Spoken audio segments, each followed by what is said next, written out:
जय यीशु की बच्चों, आप सभी ने अध्याय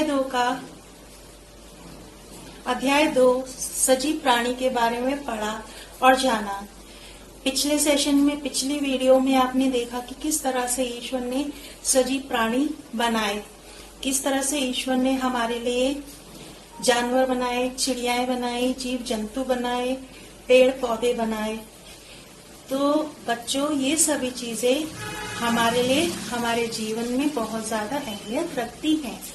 और मैंने आपको सजीव प्राणी की अभ्यास करने के लिए दिया था और बोला था कि आप अपने घर के बड़े लोगों से सहायता लेंगे और उसके उत्तर ढूंढेंगे। आशा करती हूँ कि आपने ये सारे काम किए हैं। तो बच्चों, अपनी ये कक्षा शुरू करने से पहले हम प्रभु यीशु की बताई हुई प्रार्थना बोलेंगे, क्योंकि बच्चों, प्रार्थना करने से क्या होता है, जो भी काम हम करते हैं, जो भी कार्य हम करते हैं, वो हमेशा सफलता पूर्वक होते हैं। क्यों होते हैं? क्योंकि ईश्वर हमें अपनी आशीष देता है। तो बच्चों, चलिए आप अपनी हाथ जोड़े, अपनी आंखें बंद करें और क्रूस का चिन्ह बनाइए। क्रूस का चिन्ह बनाओ बच्चों।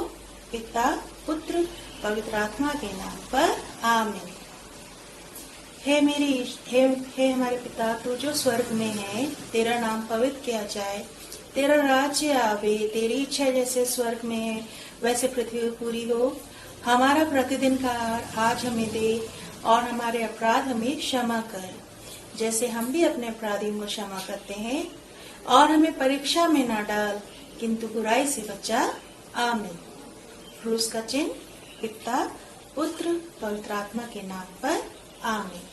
तो बच्चों, आपने सजीव प्राणियों के बारे में पढ़ा है, ठीक है ना? सजीव प्राणी क्या है? आप सजीव प्राणी से क्या समझते हो? सजीव का मतलब है जिसमें प्राण होते हैं, जिसमें जीवन होता है, जो चल सकते हैं, खाना खाते हैं, पानी पीते हैं, बढ़ते हैं, सोते हैं, रोते हैं, हंसते हैं। जैसे ये तो इंसान हो गए जो सोते हैं, रोते हैं, हंसते हैं। और वैसे ही गाय, भैंस, ठीक है, ये क्या है? ये सब सजीव प्राणी है। और गाय, भैंस, बकरी, कुत्ता, बिल्ली, ये सब चीजें किसने बनाई है? इन्हीं सब जानवरों को किसने बनाया है? ईश्वर ने बनाया है।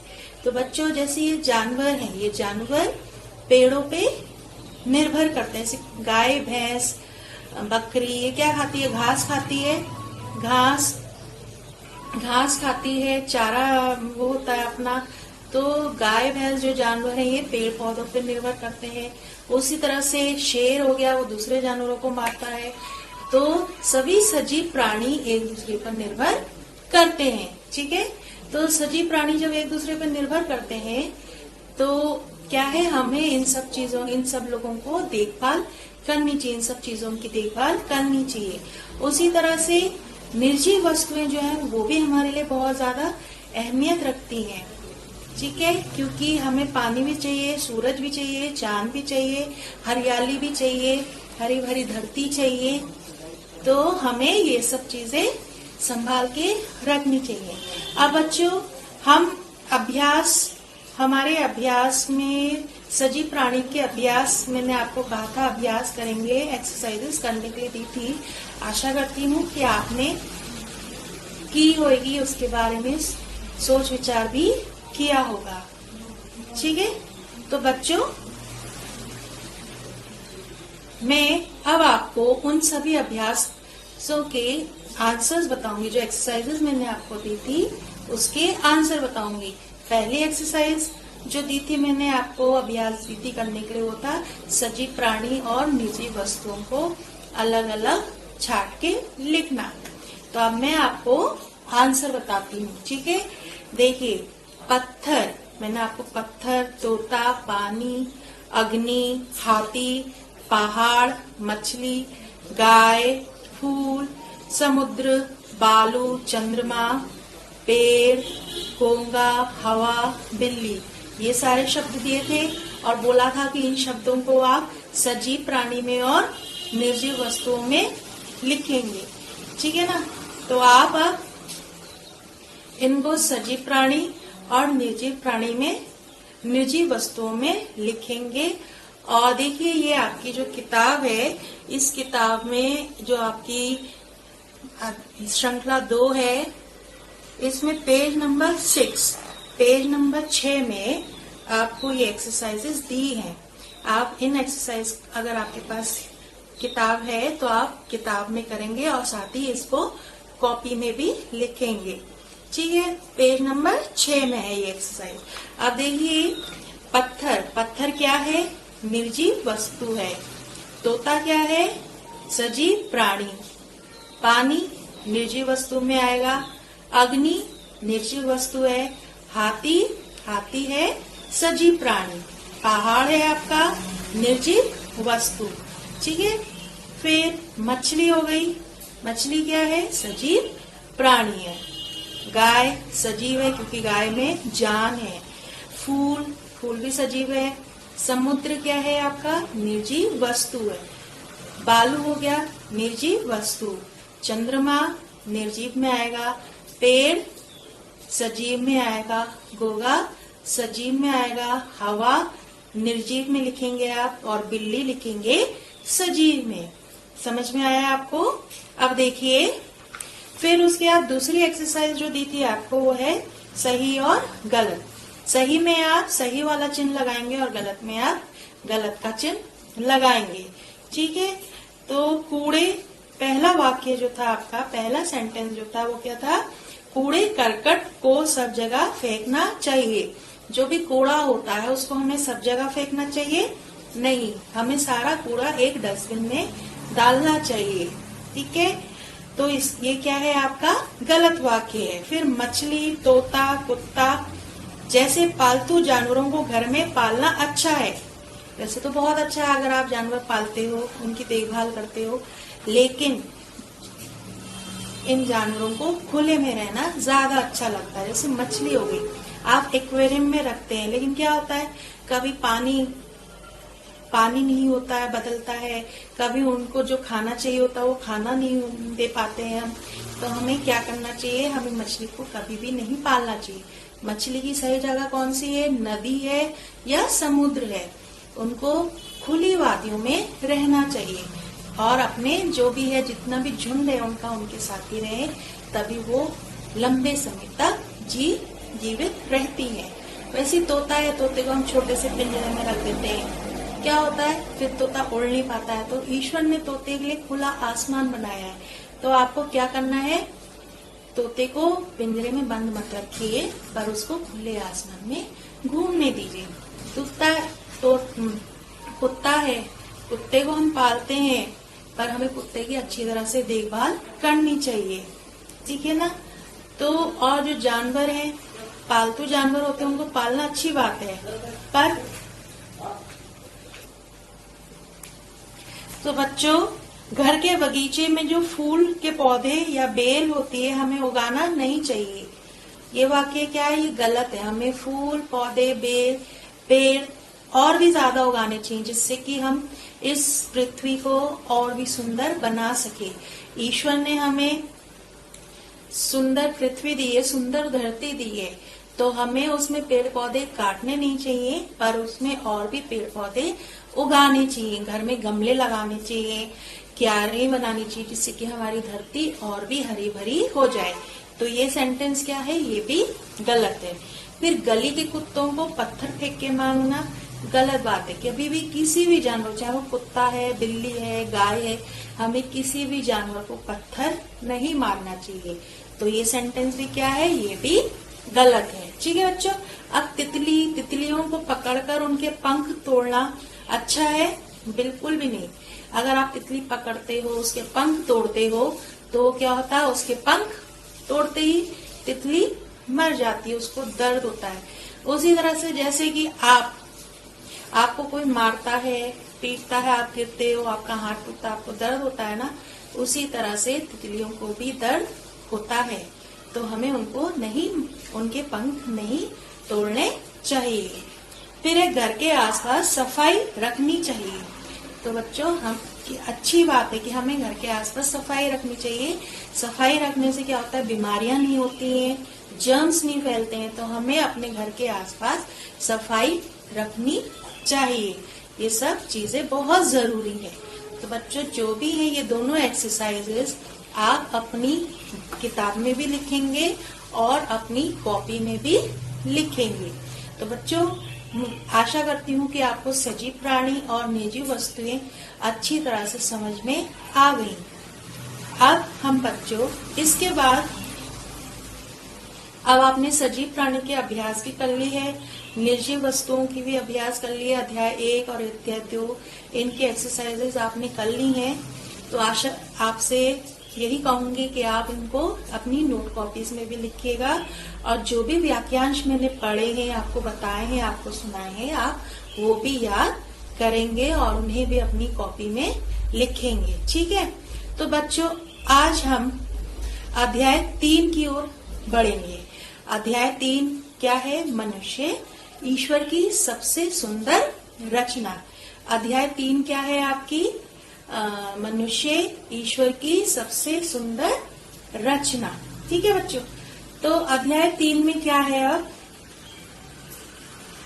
कि ईश्वर ने हम मनुष्य को अपने प्रतिरूप बनाया। सबसे सुंदर रचना क्या है ईश्वर की? हम लोग हैं, हम मनुष्य हैं। क्यों है? क्योंकि ईश्वर ने हमें अपने रूप में बनाया, अपने जैसा बनाया है। तो बच्चों इस अध्याय को शुरू करने से पहले मैं बाइबल से व्याख्यांश पढ़ूंगी। उत्पत्ति ग्रंथ का पहला अध्याय 26वां व्याख्यांश पढ़ के आपको सुनाऊंगी। आप पहले उसको सुनिए और फिर उसके बाद हम इस लेसन को आगे बढ़ाएंगे, इस पाठ को हम आगे बढ़ाएंगे। तो बच्चों जब आप ये पाठ पढ़ेंगे, ये व्याख्यान सुनेंगे, तो आप अपने घर में बड़े लोगों के साथ बैठ के इस व्याख्यांश को खोलेंगे बाइबल में और इसको पढ़ेंगे। तो क्या है, कौन सा ग्रंथ है ये? उत्पत्ति ग्रंथ का पहला अध्याय 26वां व्याख्यांश। ठीक है। ईश्वर ने कहा, हम मनुष्य को अपना प्रतिरूप बनाए, वह हमारे सदृश हो।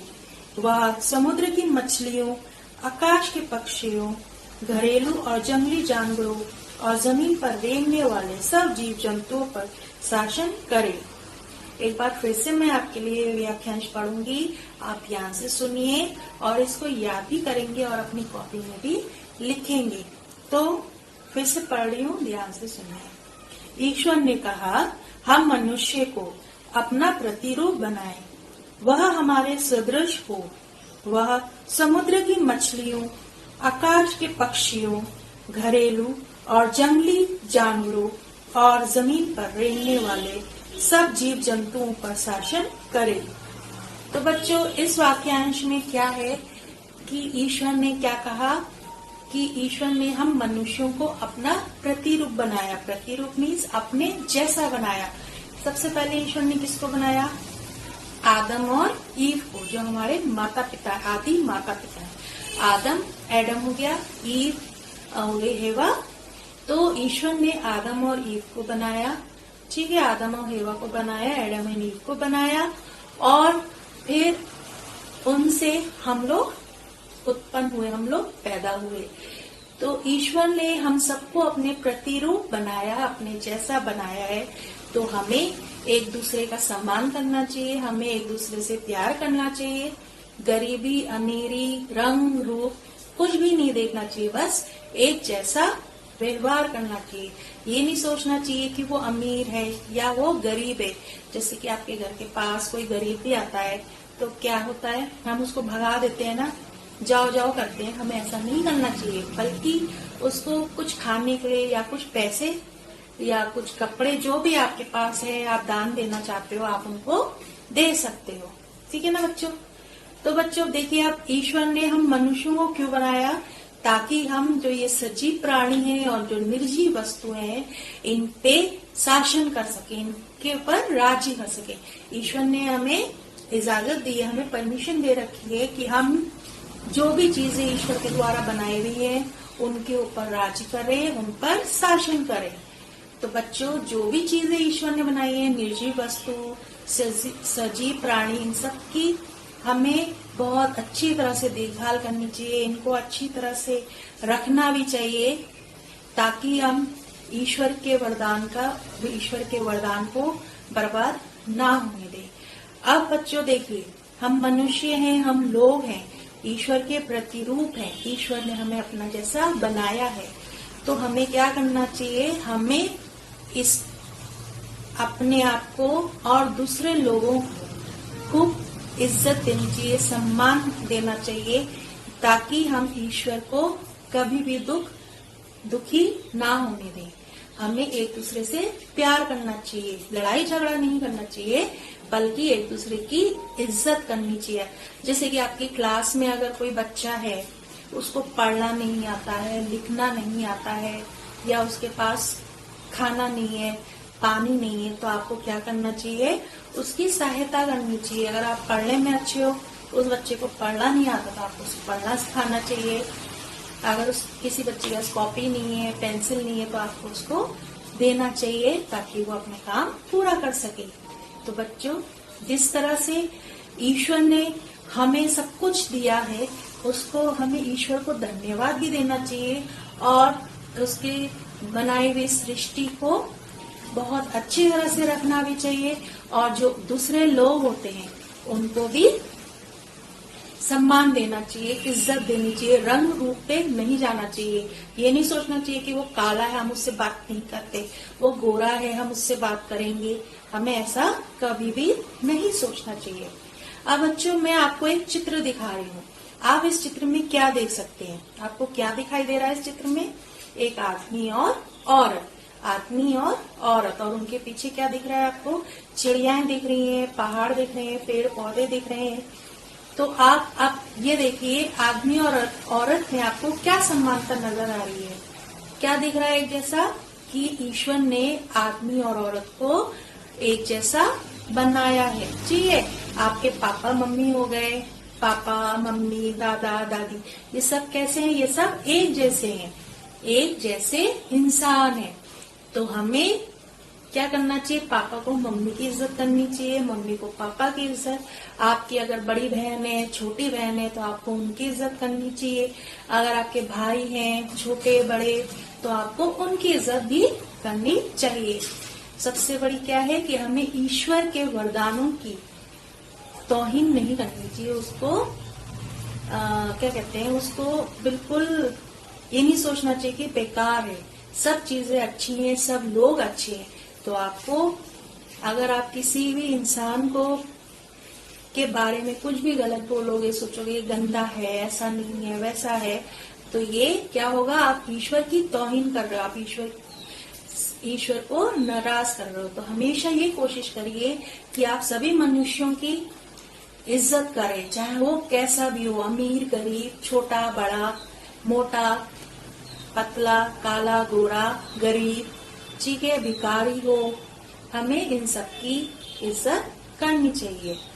तो बच्चों, आशा करती हूँ कि आपको इतना समझ में आ गया होगा कि मनुष्य ईश्वर की महान रचना क्यों है। आप, अगर आपके पास किताब है तो आप इस पाठ को पढ़िएगा। जो भी पिक्चर्स आपको दिखाई जा रही है, आप उसको देखिएगा और समझने की कोशिश करिएगा जो भी आपने आज तक पढ़ा है। और जितने भी एक्सरसाइजेस मैंने आपको कराई हैं, आप वो सब एक्सरसाइजेस अपनी कॉपी में लिखेंगे। साथ ही साथ कि प्रभु यीशु की सिखाई हुई प्रार्थना भी आप लोगों को सीखनी है। ठीक है बच्चों, और आप ये सब चीजें सीखोगे और अपनी कॉपियों में लिखोगे। और जो वाक्यांश मैंने आपको दिए हैं, आप उनको भी अच्छी तरह से याद करेंगे और अपनी कॉपी में अभ्यास पुस्तिका में लिखेंगे।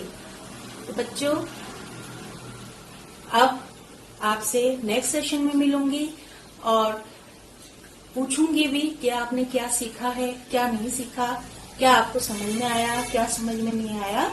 तब तक आप जो भी कुछ आपने पढ़ा है, वीडियोस में देखा है, उसको अच्छी तरह से समझिए और अपना ध्यान रखिएगा। जय यीशु की बच्चों।